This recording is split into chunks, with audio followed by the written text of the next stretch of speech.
So Reginald Scott, please keep doing what you're doing. It's valued. Hello everyone, Reginald Scott here. Welcome to the video. Great to see you all again, and I hope you're all doing really well today. Thank you so much for clicking on this video. I do appreciate it, and I apologise for my unkempt and dishevelled appearance. I am, of course, still doing very long night shifts with the baby, so I'm a little bit sleep deprived again, so I do apologise for that. But I thought it pertinent to make a video today, and I do enjoy making these videos for you. So if you appreciate that, or you appreciate the videos that I make, please do like, subscribe, hit the notification bell, and share with a friend. It would be very much appreciated. And of course, if you want to support me directly, then you can go to the Buy Me a Coffee page that I have. The link is below. I also have a shop there. But today's videos are all about me. Well, not really. The first two out of the three are about me because I am mentioned by name. And as the saying goes, if you speak of the devil, he shall appear. So I am here. The first one is a positive name mention. The second one I think is a little bit negative. Nothing serious, but a little bit negative. And the third one is relevant to some topics I've talked about in the past, so I wanted to bring it up. Right, so the first video is this one, and we are looking at a gentleman called Eldred Nims, and he runs the Veloharmony channel. And I've actually been subscribed or following his channel for longer than I can remember. I think I found him very early on when I started watching YouTube videos. And yeah, he's just an all-round fantastic character in the world of YouTube cycling. And I really should update my top 5 cycling channels because I completely omitted to mention him in the last video. But when he does these kind of videos where he talks to the camera, I really like his channel. I think one of the best videos he's ever done is his video on explaining the different types of bike materials, because he, like me, is a fan of metal bikes, and he has a titanium bike, he has steel bikes, so he's right up my street when it comes to like frame materials. But he also talks about carbon fiber, and in this video he's talking about chain lube. All right, you legends. Today's video focuses on why I still use regular oil on my chain. I'm still using, this is made by Morgan Blue, called race oil. They're hard to get in the US, but I'm sure in the UK and other places it's easy to get. Notice he doesn't use muck off, because muck off is garbage. But there's a guy named Reginald Scott that has given his recipe for making the oil that is very close to this, because he actually recommends Morgan Blue. But I've always used oil, and I've always used their oil, and I saw his video. I will put the link here so that you can watch his entire video. But he was generous enough to give his recipe for how you can make your own chain lube that's very close to the quality of this. So, why I still use them? I tried these. This is Rock and Roll Gold. I think this is the gold. Yeah, Rock and Roll Gold. And this is Rock and Roll, it's called Hardcore Road or whatever. I'm not sure if it's oil or wax, but you have to shake them. You can see the residue in the... Right, that, it might be a dry lube. I'm not sure if it's a dry lube. I haven't done any research into that. But the little white particles that you see in the bottom there are usually PTFE, Teflon, something like that. So they are what Zero Friction always bangs on about as a friction modifier. Essentially, it's like a PTFE or a Teflon that's been put inside there. That's what that white stuff is. Usually you do get it in a lot of dry lubes. So dry lubes, the liquid just evaporates and leaves behind something like that. In the bottom of the bottle, you have to shake them up. I was able to get 2 hours out of this before I started hearing my chain. I got maybe 5 hours out of this one. This one, the gold, is supposed to last longer. But as you can tell, the bottle's still full. I bought it with my own money just to try. I just stopped using them. They're just a headache.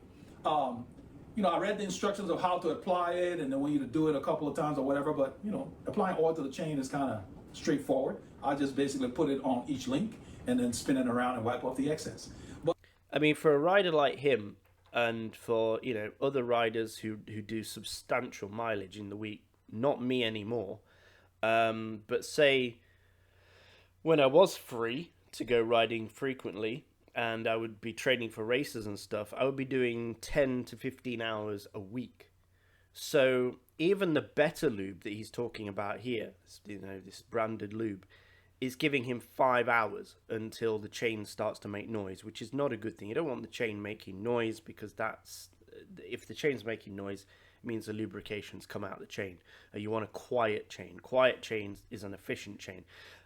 So the fact he's only getting 5 hours out of it, that would mean if it was for me in a good week, you know, 10 to 15 hours, I'd be lubing my chain twice, maybe 3 times a week, which is crazy. It's like that. And like say, for a guy like him, he might do a 5-hour ride in one sitting. But I was able to get 2 hours. I started hearing noise from my chain. This one, 5 hours. That's it. With this and this recipe from Reginald Scott, I get 20 hours.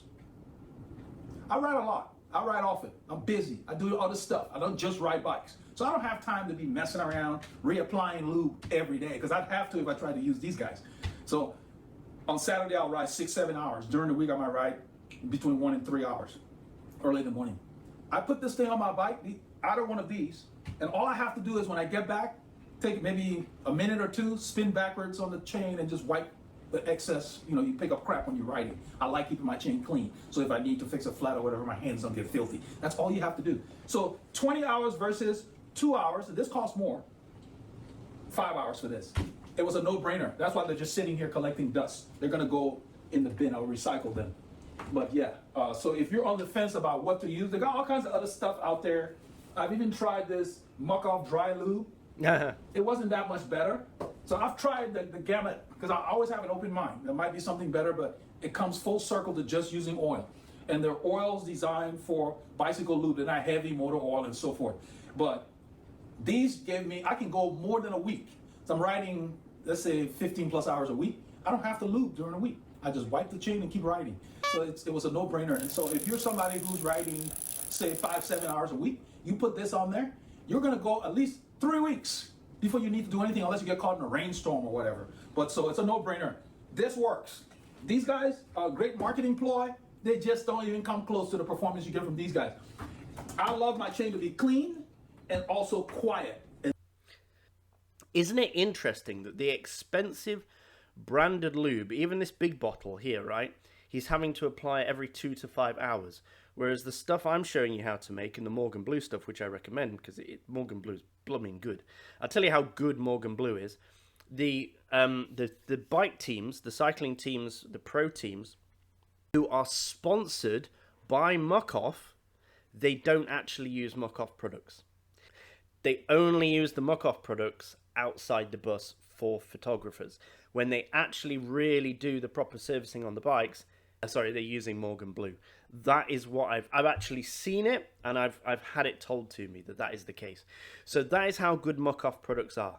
Nobody actually in the professional cycling area actually uses them properly. Maybe a couple of teams still actually use them, bought into the marketing that Muck-Off is actually worth using. But the majority of really good bike mechanics are using Morgan Blue, because they are, like my recipe, they're a straightforward, no-nonsense lubricating oil.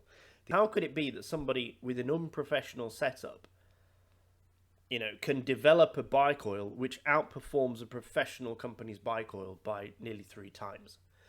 How is that possible? These provide that, okay? So the oil works, period. And I use Morgan Blue because something about that mix is very high quality. And because of Reginald Scott's formula, I was able to get close to their stuff. It's not exactly the same, but you get similar performance. So when I wear these out, I'm gonna put my mix in here. And so watch his video, get the formula that he was generous enough to give, and I think that you will save a ton of money because you can... Yeah, so go check out Veloharmony. Great guy. What a legend. So thank you very much. I appreciate it. Mr. Nims, thank you for the shout out. And yeah, I haven't liked this video yet. Hang on.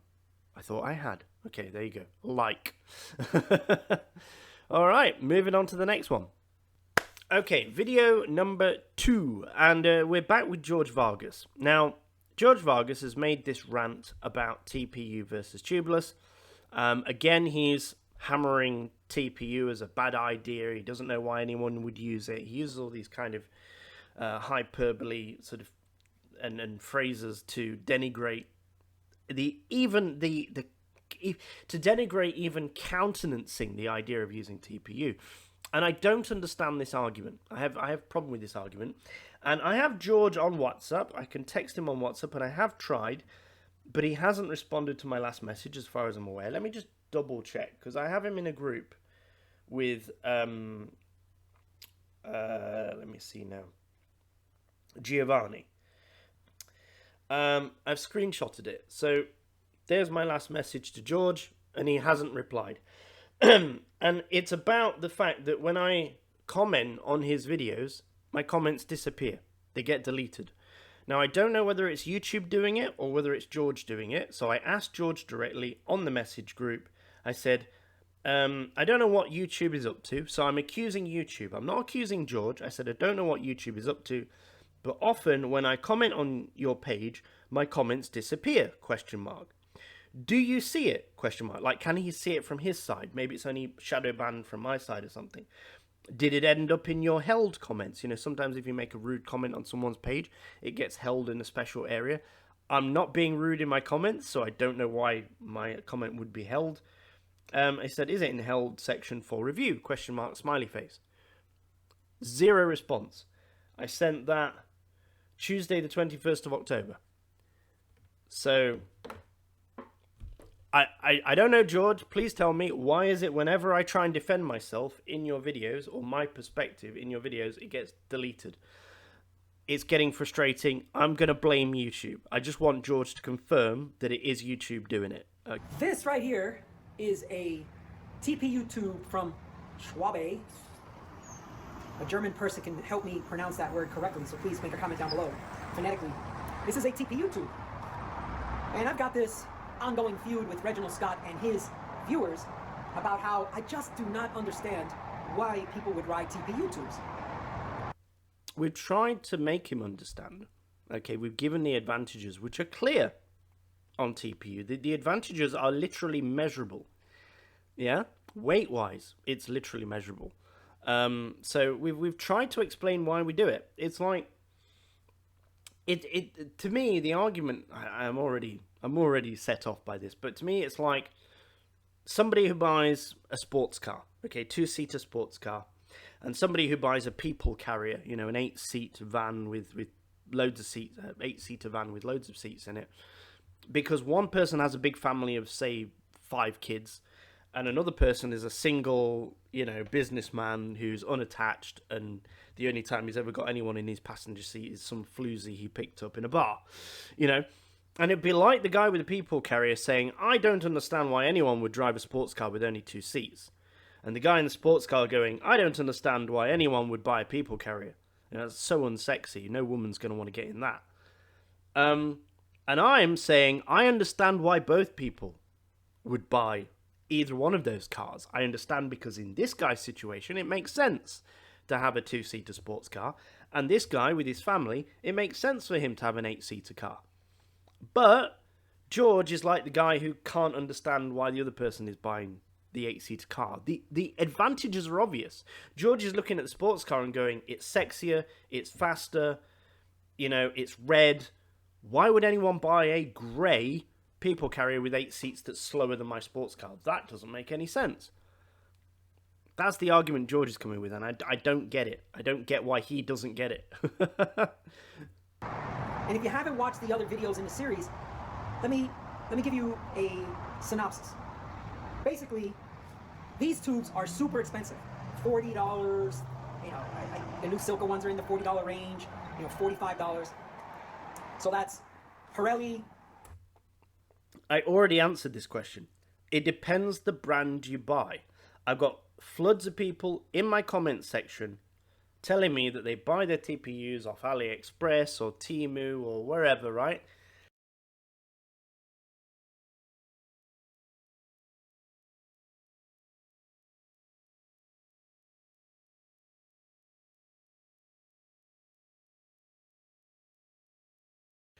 Even some Western brands, which are not that expensive, okay? You don't have to be paying $40 for a TPU tube. So we've already been through this part of the discussion, but he's still harping on about the price. The ones he buys are expensive. I get it. But I already demonstrated in my TPU versus tubeless video. I did a tubeless, all-round tubeless video. I can buy 2 TPU tubes and a clincher tire, all for the price of just a tubeless tire, right, of the same brand. So I can buy a GP 5000 clincher tire and 2 spare tubes for the price of a GP 5000 tubeless tire. And that's not including tubeless rim tape, tubeless valves, tubeless sealant, and a tubeless puncture repair kit. For me, TPU is extremely cost effective. Tubeless is not. But there you go. Let's carry on. Hobby, Vittoria, those are the brands that I sell in my store because those are the brands that are sold through my distributors, and I support my distributors. Okay, that's fine. That's absolutely fine. But that doesn't, it's not a logical argument to say TPU is expensive because the brands I buy and sell are expensive. Again, back to the same analogy. If you are a car salesman and you work in the Ferrari garage, you can't stand there and say, these cars are really expensive. Like, wow, 150,000, 200,000, 300,000, $500,000 for a car. That's crazy. Those are the cars I sell. Those are the cars that, you know, supplied to me by my distributor that I sell from my Ferrari garage. I just don't understand why anyone would buy a Ferrari. They're so expensive, right? And then down the road, you've got the, you know, the Nissan dealership or the Skoda dealership or the Kia dealership, and they're selling cars for 20, 30,000. Just like you should support your local bike shop, I support my distributors. Fine. Now, that's those great. are the tubes that I can purchase. And at my pricing, they are still ridiculously expensive. So let me tell you about my ride today. I went out on this wheel set here. And I was like, well, you know, I've got these tires laying around. They're clinchers. Everything I have is tubeless. So, all right, let me just put some TPUs in here and let me just see what's going on. Anyway, I put some TPUs in. And about a mile, maybe a mile and a half from the shop, I puncture my rear. And I'm so close to the shop, and it's basically uphill out of my shop that I'm like, okay, I'm just going to turn around and descend back to my shop. So I descend back to my shop, and I take, and in my mind I'm saying to myself, I'm just going to go back to the shop and get a trusty pair of tubeless tires. Yes, I said tubeless. And trusty in the same sentence. And then I go out on my ride 2.0, and I get a puncture on my rear. So that's 2 punctures on my rear. Today is November the 6th, so I've filled my quota for the month of November, because I rarely get flats, and 2 in one day is a lot. And Okay. 2 different wheel sets, right? So we know it's not something stuck in the tire or the rim tape or any of that stuff, right? Two totally different wheel sets, 2 different tires. Bad luck. So I get a rear puncture, and you can see from the chainstay that, you know, sealant exploded, got all over the place. But guess what? This is a stainless steel bike, so stainless steel. So that's gonna be super easy to clean. However, Okay, let's touch on that for a moment. Looks like a minor puncture to me, because a big tubeless puncture, that back end of that bike would be white. It would look like someone threw a litre of full cream milk down it, you know. Because I've been in that situation with other riders who've had tubeless punctures, and it sprays everywhere. Road tubeless is so awesome. Well, go out on today's morning ride, get a front puncture, and sealant sprays everywhere on me, on the bike, underneath the bike. And it doesn't seal until it gets down to like 10 psi. So I got to pull out of the pace line. Then I go to air up, and the valve core is clogged with a bunch of sealant in there too. So anyway, Not just your bike, goes on your kit as well. And you do not want to be picking, if you put your kit in the wash, when it's got tubeless sealant in it, it won't come out in the wash. It doesn't come out in the wash. You have to pick it off, sit there and scrape it off. Does it require more cleaning? Yes. Does this happen with a tube, a normal air-filled tube? No. So is it a problem? Yes.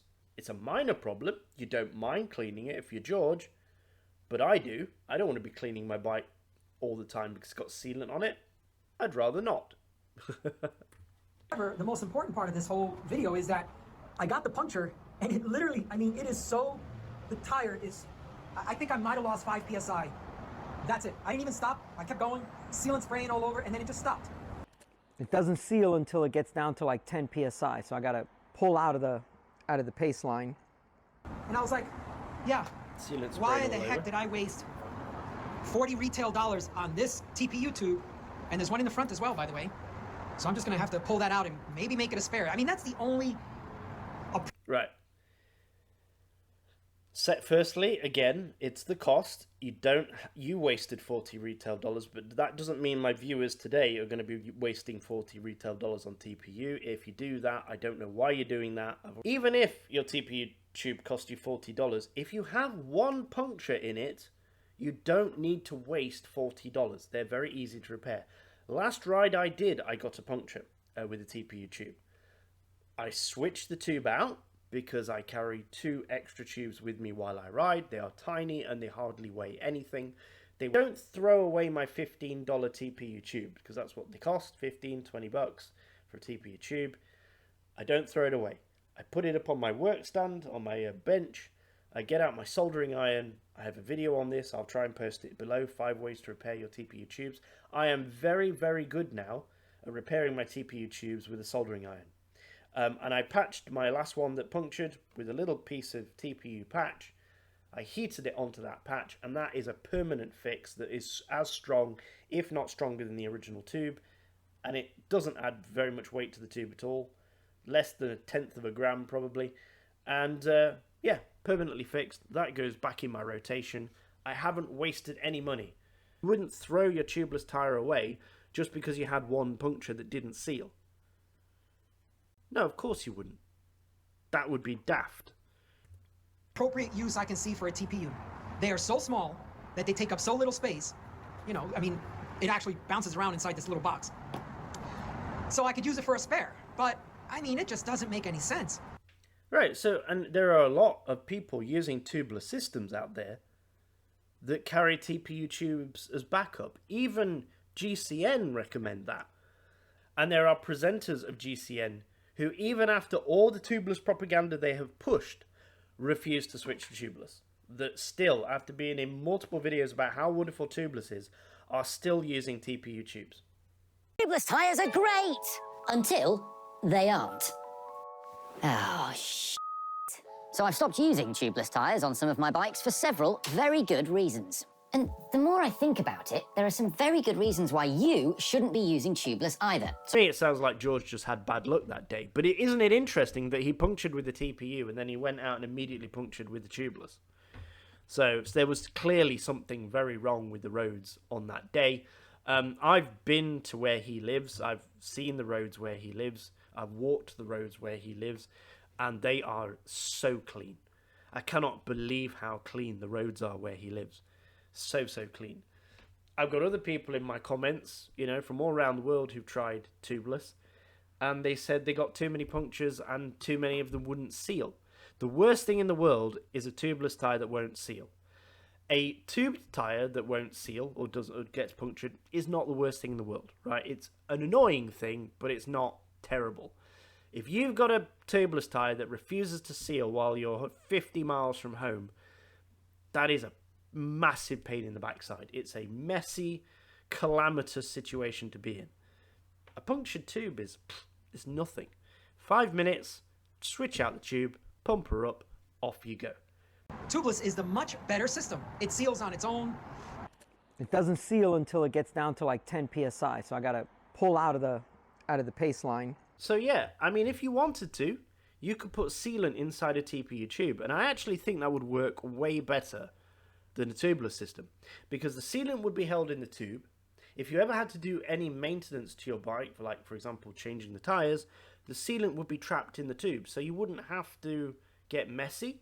You would just remove the tyre, remove the tube with the sealant in it, and then put a new tyre on your wheel and put the tube back in. So that would be fantastic, right? That makes sense. And if you did, unfortunately, get a puncture, TPU is fairly resilient anyway, but if you were to get a puncture, it should seal pretty well because the punctures in TPUs are usually very, very small. And if you put something in the sealant, like a grit or a sand or a glitter is very popular supposedly for putting in tubeless sealant, that's going to plug that hole up really good. Plus the fact the tube will be still pushed up against the inside of the tyre wall. And so it's like having its own patch on it. I would probably say that would be more resistant to punctures than just a tubeless tyre. This isn't about bigger tires or weight savings. I mean, Reginald, why do you waste so much time worrying about grams? So he said it's not about bigger tyres or weight savings. That's the point, isn't it? He doesn't care. He's running heavier tyres. It doesn't matter to him. And that's the point I've been trying to make. It really does depend on what you value. I value speed and weight. It's not a mystery. Like, I get why people use tubeless. And I get why people use TPU. People need to stop obsessing about weight on a bike. I have, 60-something sayings, and one of them is, there's always going to be something lighter. So why waste your time and your money trying to buy the latest, lightest thing? Or in this case, running TPU tubes because it's lighter than... Why buy a nice bike? Why buy a nice bike? Someone's always going to have a nicer bike. See how this argument doesn't make logical sense? George, why do you buy such nice bikes? Why don't you buy a cheap bike from Walmart? Why not? You could tomorrow just sell all your nice bikes and buy a cheap bike from Walmart. Why wouldn't that be fine? Oh, because the Walmart bike is 10 kilos or more, 15 kilos. I used to ride cheap decathlon bikes. They were fine. They were fine for commuting to work every day, but they weren't as nice as the bikes I have now. The bikes I have now are lighter and faster and just better bikes. They're better made. They're more stylish. They look better. Why buy a better bike?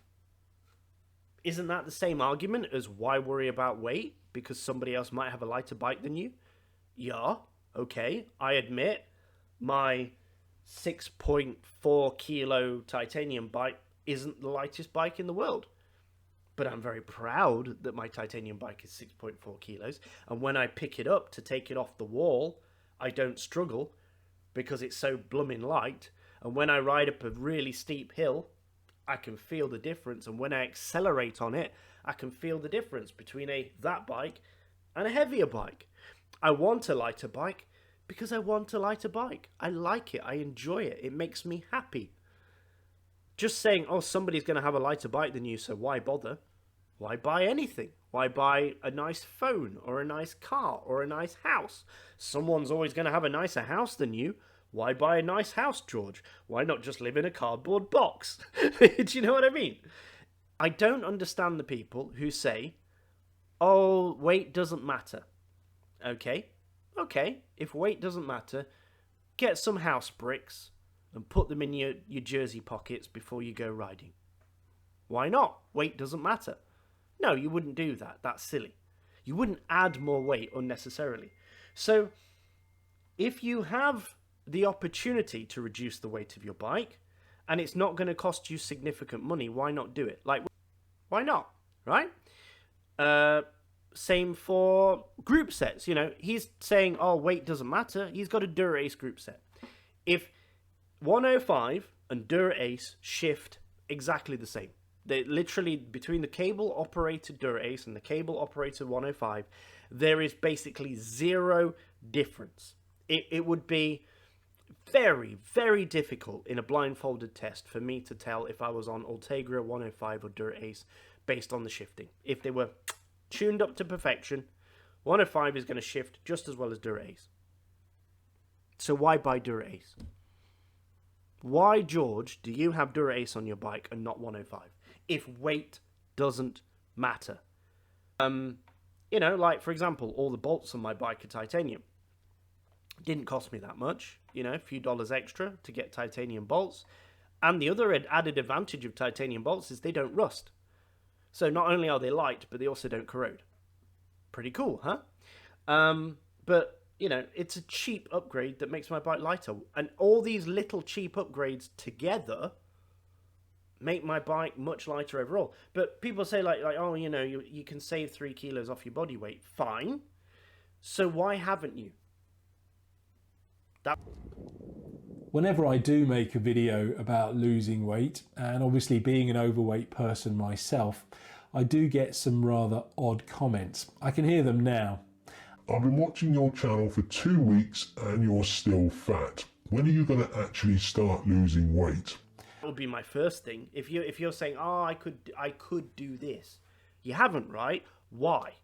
Because it's a lot easier to just make interesting choices when you purchase products to make your bike lighter than it is to lose 3 kilos off your body. That takes significant effort. There are YouTubers out there who are massively overweight, but they still ride around on carbon bikes because they know it's really, really difficult to shift their body weight. It takes effort and time and money a lot of the time, right? It takes money because time is money. Whereas if I want to lighten my bike, I can do it like that. I just have to buy something and my bike instantly gets lighter and I feel the difference. Even though, granted, I am carrying way more body weight than I should be, I feel the difference in my bike instantaneously when I go from a heavier bike to a lighter bike. So the perception and the result is still there. Who is 0% body fat? Who? Virtually nobody.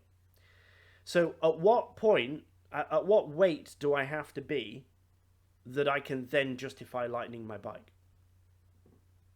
72.7 kilos, which is very heavy for me. If I entered a bike race tomorrow, I would still pick my lighter bike, even though I could lose a good 4 or 5 kilos off my body weight. Of course I would. I want every advantage I can get. I'm not going to lose 4 kilos overnight, but I can pick the lighter bike. Tubeless? That's just dumb. It's a dumb way to spend money. It's a dumb exercise to spend there and calculate gram savings. We need to stop this fruitless obsession with weight. It is a waste of time, people. Many of you are obsessed about. I do not believe the TPUs is a everyday training system. If you want to use it for race day only, I guess you could do that, but I would still advise that running tubeless is a much better system. I don't care about, oh, it saves you 2 more watts in rolling resistance. I don't care that it's, oh, but the outer periphery of the wheel is where you need to save the most weight. That's been debunked. So people, please. You've debunked physics? Because in my previous video, I seem to recall showing a video of somebody rolling 2 wheels down a hill, one with the weight to the outside and one with the weight to the inside, and the wheel with less weight to the outside got there first. It's called inertia. You can't cheat physics. It will be more difficult to spin up an object with more weight to the outside than it will be to spin up an object with more weight to the inside, even if the overall weight of both objects is the same. You can't cheat physics, George. Physics. Just a moment. Right, that's a call from my wife. Okay, so this is the last video. Trace Velo has not called upon me. He has not uttered my name. I have not appeared to reclaim his soul for what he sold it to me for. All that business, like the other people. He's just talking about a couple of general subjects, and I thought they were interesting, and they kind of connect to what we've just watched. So I thought these were interesting. Let's watch. How I ride. Firstly, I have completely ditched tubeless on all of my bikes. Actually, I used to swear by it, but it's just become a bit of a faff. I'm fortunate enough to have 4 bikes in rotation, so I might have one bike sat on the wall in here for a couple of months, by which point when I get it down, the tubeless sealant has turned to like chewing gum inside the tire. So, if you have like 1 or 2 bikes that you ride constantly, tubeless will make sense. But for me, and sort of managing my inventory, and the way I'm lucky enough to be able to have all these different bikes, it doesn't work. So I run TPU tubes on everything now, including my gravel bike at the back here. I'm running mountain bike TPU tubes. It just makes my life so much easier. The second update, I suppose, I'm now waxing all of my chains. I used to use a basic wet lube. I think I've got it in here. It's the green Finish Line lube. I swore by this for years and years and years. Clearly doesn't have much experience with lubes, so he's only been using one probably very poor branded lube like we saw in the earlier video. He should really try my lube. But anyway, carry on. Recently, I did a test run a couple of months back on one of my bikes with a waxed chain. I absolutely loved it. Not necessarily because the drivetrain is more efficient. I don't really care about that, to be honest. It's not. I think. But anyway. With you, 99% of the reason for me is the fact that I can go up to my chain, rub it, and nothing comes off on my hands. It's complete. Yeah, that is the number one argument I get from people who wax their chains. Their literal number one argument is, oh, I can go and physically grab hold of my chain and I don't get oil on my hands. And I'm just looking at the comment going, I don't grab my chain. Like, even the other day when I got a puncture and I had to take the wheel out of my bike, I don't grab the chain. I've been riding long enough whereby I don't need to grab the chain in order to remove the wheel. You know, right down to the point of if you've got an Allen key in your pocket, you could just use the Allen key to get the chain back onto the cassette. You don't need to grab it. Anyway, I don't think it's a good reason to go wax. It's just, I can be a muppet and grab hold of my chain. Whatever. If that's something you need to do on a regular basis, maybe it makes sense. Again, I don't take my bike in and out of a very nice car all the time. I know a lot of people drive around with their bikes inside the car, not in the boot or hanging off the back. They actually put the bike in the car. And if you've got like cream seats in the car, you know, cream upholstery, and an oily black chain, yeah, that's a disaster waiting to happen. If you go wax, then maybe that ceases to become an issue. But wax chains do get dirty. And even if you've got a wax chain that's done 300, 400 kilometers and you put that against a light colored upholstery, it's going to leave a mark. It just does. I mean, from my experience testing wax chains. But anyway, what I'm trying to say is I can see the argument for it. Okay, just for me, not worth the time. Completely clean. It's just so much nicer. You can chuck your bike in the back of the car, and if you accidentally kind of rub up against the chain with your jeans or whatever, you don't get that horrible greasy mark on there. Plus, my daughter sometimes comes in here, and if she used to grab onto a chain of a bike that was sat here, she'd just get crud all over her hands. But that's not a problem. Right, I have a 4-year-old daughter. I did have a 3-year-old daughter, but she grew, which is a shame because I like her small. And I've got a baby, another daughter coming up. So, you know, and I never had that problem. And sometimes my bikes were openly on display. You know what I did?